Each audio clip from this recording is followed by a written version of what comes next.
Tying your tomato plants. A couple of weeks ago, I did a video on 7 different ways to stake your tomatoes. This right here was the longer of the two 1x2s. So if you are going to do tomatoes for the first time, this is just a couple of weeks growth, and this plant's probably going to get this tall. So don't cut your stakes too short. This one right here is probably okay for another couple of weeks. And then we have the pine branch. I'm not too impressed with the pine branch because it seems to be weak. But how I tied them up was I use like these zip ties, or I use bowline knots on string and kind of held up the tips, and this is kind of like tinted down and supporting the branches as they come up.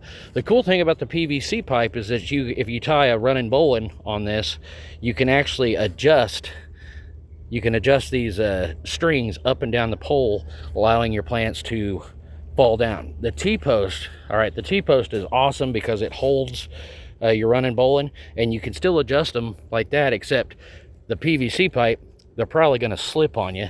And with this right here, they're not going to slip more than that next notch in the T-post. Now the sticks that I put in the pipe, you know, let's see here. So we got a piece of pipe in the ground, and I put a stick in the top.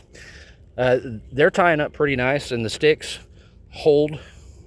I'm just using regular twine to hold the branches up, tie them up as they're growing.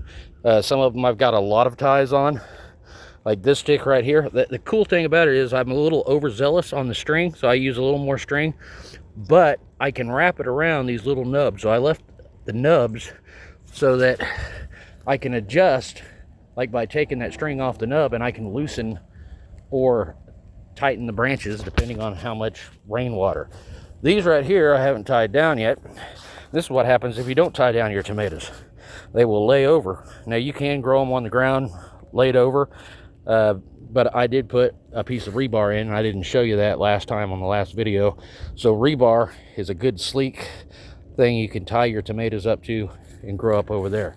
I also didn't have this fence back here. Those are my peas. I'll do another video on peas a little later. You can see that they're coming up quite well. The fence is nice because you can tie everything to the fence, and the tomatoes are growing up toward the fence. This morning I woke up, we had like a 34, 35, 50 mile an hour downburst thunderstorm, and all my tomato plants were laying on the ground. So I'm out here trying to work on the garden. So I've got to do some pruning and take some suckers off. And you see my cucumbers, I've got some Bermuda grass that's coming in around. So I'll clean all that up. And I planted these cucumbers, put this fence up as a trellis, just a temporary trellis. I'll take it down at the end of the year.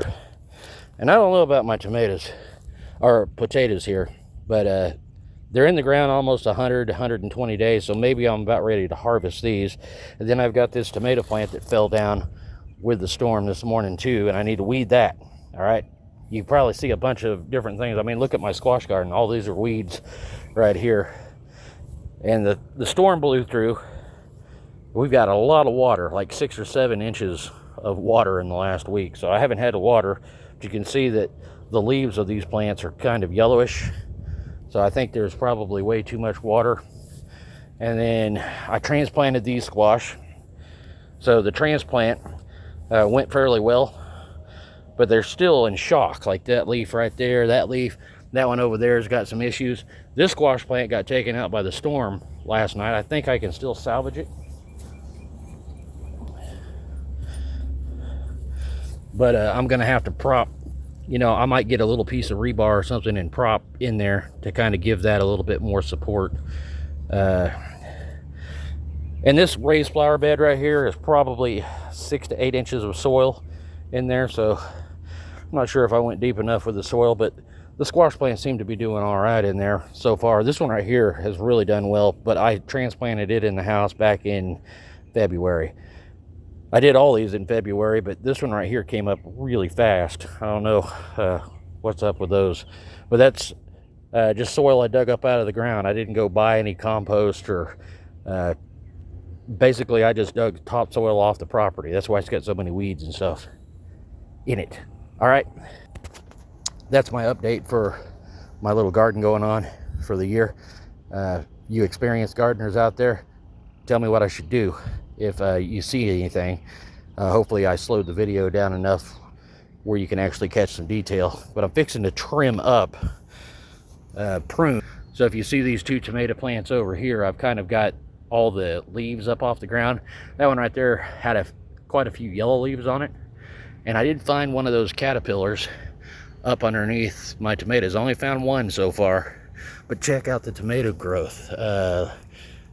Yeah, like right here. Got a lot of tomatoes coming up there. And there's just a lot of green tomatoes on here right now. So maybe in a week or two they'll start turning red, and I can taste what homemade tomatoes taste like. All right, have yourself a good one. That's my update. See you next week.